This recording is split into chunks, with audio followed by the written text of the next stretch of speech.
Hello everyone, welcome back to market morphing channel. நான் உங்கள் ரோஹித். நம்ம சேனலில் ரெகுலராக ஃபாலோ பண்ணுறவங்களுக்கு தெரியும். நான் மண்டேனா ஒரு 4 கம்பெனி பேர் சொல்லிடுவேன். ஸோ ஒரு நாளும் ஒரு கம்பெனி தனித்தனியாக எடுத்து அனாலிசிஸ் பண்ணி அந்த கம்பெனியை நான் வாங்குவேன், நான் மாட்டேனா, ஸோ எந்த ப்ரைஸுக்கு வாங்குவேன், அந்த பிஸ்னஸ் மாடல் என்ன, அதோட ஷேர் ஹோல்டிங் பேட்டர்ன்லேருந்து எல்லாத்தையும் சொல்லிட்டு இருப்பேன். ஸோ நான் அந்த லிஸ்ட்டை எப்படி எடுப்பேன் அப்படின்னு பார்த்தீங்கன்னா, மோஸ்ட்லி சப்ஸ்கிரைபர் கேட்டிருந்ததா எடுப்பேன். இல்லை அதர் தென் தட் என்கிட்ட யாரனா பர்சனலாக கேட்டிருந்தா எடுத்து பேசுவேன். இல்லை நானே ஒரு சில கம்பெனி எடுத்து பேசுவேன். ஸோ அந்த லிஸ்ட்டில் நம்ம இன்னைக்கு என்ன பார்க்க போகிறோம் அப்படின்னு பார்த்தீங்கன்னா, மகாநகர் கேஸ் லிமிடெட் அப்படின்ற ஒரு கம்பெனியை செந்தில்நாதன் அப்படின்ற ஐடியில இருந்து ஒரு அண்ணா கேட்டிருந்தாங்க. மகாநகர் கேஸ் லிமிடெட பத்தி பேசுங்க அப்படின்னுட்டு. ஸோ அதுதான் இன்னைக்கு பார்க்க போறோம். இவங்க பேசிக்கா என்ன பண்றாங்க அப்படின்னு பார்த்தீங்கன்னா, பேசிக்கான ஒரு பிசினஸ் மாடல் ஃபர்ஸ்ட் குடுத்துறேன். ஸோ பேர்ல இருக்கிற மாரியே கேஸ் லிமிடெட்ன்னு இருக்குல்ல. ஸோ அது மாரி அந்த பேர்ல இருக்கிற மாரி இவங்க ஒரு சிஎன்ஜி அண்ட் பிஎன்ஜி சேல் பண்ணிட்டு வந்துட்டு இருக்காங்க. அண்ட் விச் மீன்ஸ் இந்த சிஎன்ஜி, பிஎன்ஜி அப்படின்றது பிஎன்ஜினா பைப்லைன் நேச்சுரல் கேஸஸ். பைப்லைன் மூலியமா நேச்சுரல் கேஸஸ் இது பண்றது, மூவ் பண்றது. Other then that CNG compressed natural gases. So இது வந்து ஒரு பேக்கடு கண்டெய்னர்ஸ் மாதிரி அதை சேல் பண்ணிட்டு வந்துட்டு இருப்பாங்க. விச் மீன்ஸ் ஆட்டோஸ்ல நீங்க நிறைய இடத்துல பாத்தீங்கன்னா தெரியும், ஒரு சிலிண்டர் மாதிரி வச்சு யூஸ் பண்ணிட்டு இருப்பாங்க. ஸோ அது சிஎன்ஜி கேஸஸா இருக்கும். ஸோ இவங்க எந்த மேஜரா எங்க பண்ணிட்டு வந்துட்டு இருக்காங்க அப்படின்னு பாத்தீங்கன்னா, மும்பை அண்ட் மும்பைல இருக்கிற ஒரு சில பக்கத்துல இருக்கிற ரைகட் டிஸ்ட்ரிக்ட். ஸோ இந்த 2 டிஸ்ட்ரிக்ட்ல ஆப்ரேட் பண்ணிட்டு வந்துட்டு இருக்காங்க. இவங்க தான் டாமினண்டா இருக்காங்க. அண்ட் கிட்டத்தட்ட ஒரு 270 ஸ்டேஷன்ஸ் கிட்ட இருக்கு. இதுதான் இவங்களுடைய பேசிக்கான பிசினஸ் மாடல். இவங்களுடைய மார்க்கெட் கேப் வந்து 14,604 crores அண்ட் கரண்ட் பிரைஸ் வந்து 1,478 அண்ட் ஸ்டாக் பிஇ வந்து 11. அந்த ஸ்டாக் பிஇ அப்படின்றது price to earnings. So price to earnings அப்படின்னா என்ன அப்படின்னு பார்த்தீங்கன்னா, எத்தனை டைம்ஸ் கொடுத்து வாங்குறோம்.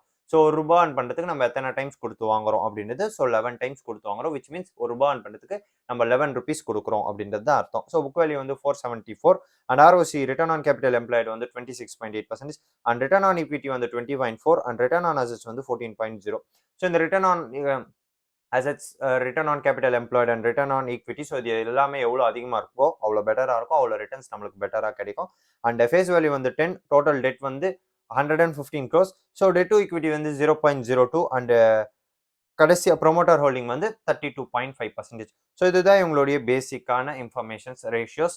அண்ட் டிவிடெண்ட் ஹீல் வந்து 1.76% கொடுத்துருக்காங்க. ஸோ நீங்க இங்க பாத்தீங்கன்னா தெரியும், ஓரளவுக்கு நல்லா இருக்கே. ஸ்டாக் பிஇ கம்மியா இருக்கு, புக் வேல்யூ விட பெருசா கொஞ்சம் தான் ட்ரேட் ஆயிட்டு இருக்கு. அதாவது டபுள் டைம் புக் ட்ரேட் ஆயிட்டு இருக்கு. அதுக்கப்புறம் வந்து ஆர்ஓசி பெட்டரா இருக்கு, ஆர்ஓஏ பெட்டரா இருக்கு. அதே மாதிரி பெட்ரோலியம் விட இப்போ ஃபியூச்சர் வந்து கேஸ் தான், பேட்டரி தான். ஸோ இதை வாங்கலாமே அப்படின்ற ஒரு ஐடியா வரும். பட் அதை தாண்டி இன்னொரு ஒரு விஷயம் இருக்கு. நான் வாங்குங்க வித்துருங்க அப்படின்னு நான் சொல்லல. என்ன இருக்கு அப்படின்னு சொல்றேன் ஃபர்ஸ்ட். பிஎன்ஜி கேஸ் செக்மெண்ட்ல இவங்க என்ன பண்றாங்க அப்படின்னு பார்த்தீங்கன்னா, கிட்டத்தட்ட ஒரு 5,900 கிலோமீட்டர்ஸ் ஆஃப் பைப் லைன்ஸ், அவ்வளோ கிலோமீட்டருக்கு பைப் லைன் எக்ஸ்பேண்ட் பண்ணியிருக்காங்க.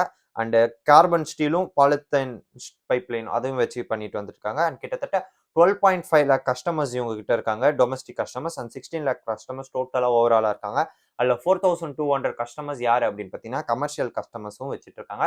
ஸோ இண்டஸ்ட்ரியலுக்கு சேல் பண்றது அந்த இதுவும் கஸ்டமர்ஸும் 4,200 வச்சுட்டு இருக்காங்க. அண்ட் சிஎன்ஜி செக்மெண்ட்ல ஒரு 270 சிஎன்ஜி ஸ்டேஷன்ஸ் வச்சிருக்காங்க. அண்ட் 1,600 வந்து பாயிண்ட்ஸ் வச்சுட்டு இருக்காங்க அங்கங்க மும்பை ஃபுல்லா. அண்ட் டோட்டலா 8 lakh கஸ்டமர்ஸ் சிஎன்ஜி மூலியமா இவங்க கஸ்டமர்ஸை ஓன் பண்ணிட்டு வந்துட்டு இருக்காங்க. அண்ட் நீங்க பாத்தீங்கன்னா இவங்க எங்கெல்லாம் மேஜரா ஆப்ரேட் பண்றாங்க அப்படின்னு பார்த்தீங்கன்னா, 3 இடத்துல தான். ஒன்னு மெயின் மும்பை, அப்புறம் அதுக்கப்புறம் வந்து இந்த ரைகட் அதர் ஒரு டிஸ்ட்ரிக்ட், அண்ட் மும்பைலேயே அவுட்டர் பார்ட்ஸ் ஆஃப் மும்பை. நீங்க சென்னையா இருந்தாலும் சரி, பெங்களூரா இருந்தாலும் சரி. ஸோ அவுட்டர் பெங்களூர், இன்னர் பெங்களூர்னு ஒன்று இருக்கும். அதே மாதிரி சென்னையா இருந்தால் இன்னர் பெங்களூர், அவுட்டர் பெங்களூர் அப்படின்னு ஒன்று இருக்கும். ஸோ அந்த மாதிரி சிட்டி சென்டர் அப்படின்னு ஒன்று இருக்குல்ல. ஸோ அது ஒன்றும் இது தனியா அவுட்டர் மும்பைலையும் ஆப்ரேட் பண்ணிட்டு வந்துட்டு இருக்காங்க.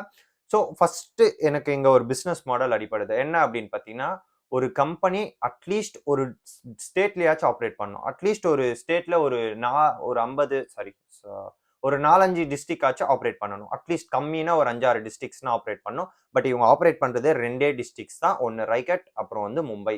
ஸோ நீங்க யோசிச்சு பார்க்கலாம், மும்பைல வந்து நிறைய பேர் இருக்காங்க, ஆட்டோஸ் நிறைய ஓடுது, சிஎன்ஜில தான் ஓடுது. ஸோ பிசினஸ் மாடல் கரெக்டா தானே இருக்கு அப்படின்னு கேட்டீங்கன்னா அப்படி கிடையாது. என்ன பொறுத்த வரையும் அட்லீஸ்ட் ஒரு கொஞ்சம் பெரிய கம்பெனியா இருக்கணும். அதர் தென் தட் ஒரு 4-5 ஸ்டேட்லயாச்சும் ஆப்ரேட் பண்ணணும். இல்ல ஒரு ஸ்டேட்ல தான் ஆப்ரேட் பண்றாங்க அப்படின்னா, அட்லீஸ்ட் ஒரு 2-3 டிஸ்ட்ரிக்ட்லாச்சும் ஆப்ரேட் பண்ணணும். பட் இவங்க ஆப்ரேட் பண்றது வெறும் 2 டிஸ்ட்ரிக்ட்ல தான் ஆப்ரேட் பண்றாங்க. பட் இந்த கஸ்டமர் பேஸ் அப்படின்றது ஒரு நாளைக்கு வந்து போடுறதா இருக்கலாம். அதர் தென் தட் ஃபுல்லா எப்படி சொல்றது? இப்போ ஒரு பெட்ரோல் பங்க் ஓடிய ஒரு 200 ஸ்டேஷன் வச்சிருக்கோம் ஒரு பெட்ரோல் பங்க்.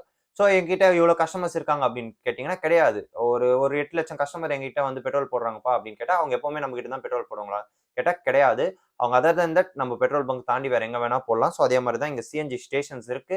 8 லேக் கஸ்டமர்ஸ் இவங்க கிட்ட வந்து சிஎன்ஜி ஃபில் பண்ணலாம், பிஎன்ஜி யூஸ் பண்ணலாம். பட் இவங்க கிட்ட மட்டும் தான் வாங்குவாங்களா கேட்டீங்கன்னா கிடையாது. அது எங்க வேணா வாங்கலாம். அதோட அவங்களுடைய விருப்பம். ஸோ இங்க ஒரு பிசினஸ் மாடல் அடிப்படுது. Other then that second business model என்ன அப்படின்னு பார்த்தீங்கன்னா 2 ஸ்டேட்ல தான் 2 டிஸ்ட்ரிக்ட்ல தான் ஆப்ரேட் பண்றாங்க.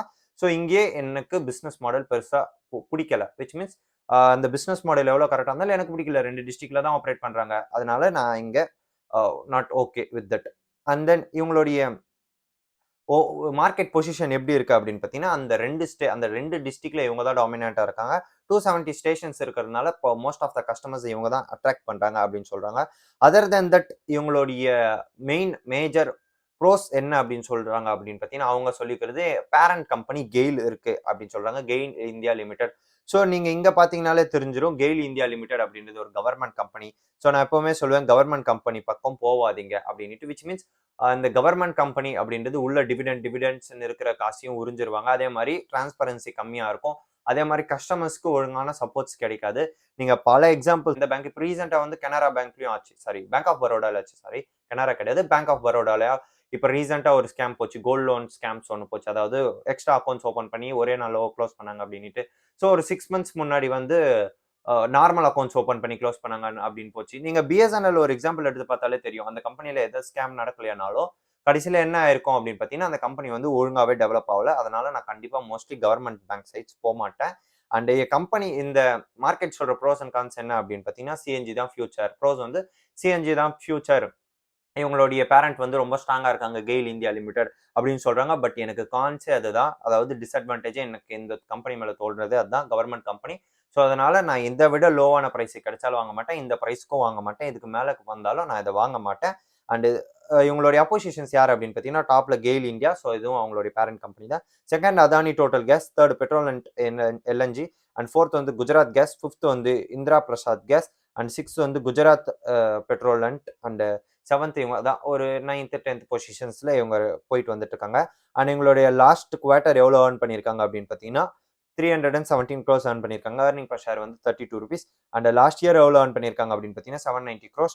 அண்ட் ஏர்னிங் பர் ஷேர் வந்து 79. அண்ட் ஷேர் ஹோல்டிங் பேட்டர்ன் வந்து ப்ரொமோட்டர் வந்து ஒரு 32%, எஃப்ஐஸ் ஒரு 30%, டிஐஸ் ஒரு 17%, கவர்மெண்ட் வந்து ஒரு 10%, பப்ளிக் வந்து 9.43%. இங்க ப்ரொமோட்டர் தனியாக கவர்மெண்ட் தனியாக இருக்கு அப்படின்னு கேட்டீங்கன்னா இந்த ப்ரொமோட்டர் அப்படின்றது கெயில சொல்றாங்க. அண்ட் கவர்மெண்ட் இருந்தது கவர்மெண்ட் ஆஃப் இந்தியா ஓன் பண்றதா சொல்றாங்க. ஸோ அதனால இட்ஸ் அ கவர்மெண்ட் கம்பெனி. கிட்டத்தட்ட ஒரு 42% ஆஃப் ஸ்டேக்கை கவர்மெண்ட் தான் ஓன் பண்ணிட்டு வந்துட்டு இருக்காங்க. ஸோ இந்த வீடியோ பிடிச்சிருக்கும்னு நம்புறேன். ஸோ எல்லா டீட்டெயிலும் இந்த கம்பெனி பற்றி சொல்லியாச்சு. நான் இந்த ப்ரைஸுக்கு கண்டிப்பாக வாங்க மாட்டேன். ஸோ நான் யாரையும் வாங்குங்க வித்துருங்க அப்படின்னு சொல்ல எனக்கு தெரிஞ்ச அனாலிசிஸ் வச்சு நான் அதை பற்றி பேசுகிறேன். ஸோ இந்த வீடியோ பிடிச்சிருக்கும்னு நம்புறேன். ஸோ பிடிச்சிருந்தா லைக் பண்ணிக்கோங்க, ஷேர் பண்ணிக்கோங்க, சப்ஸ்கிரைப் பண்ணிக்கோங்க. தேங்க்யூ.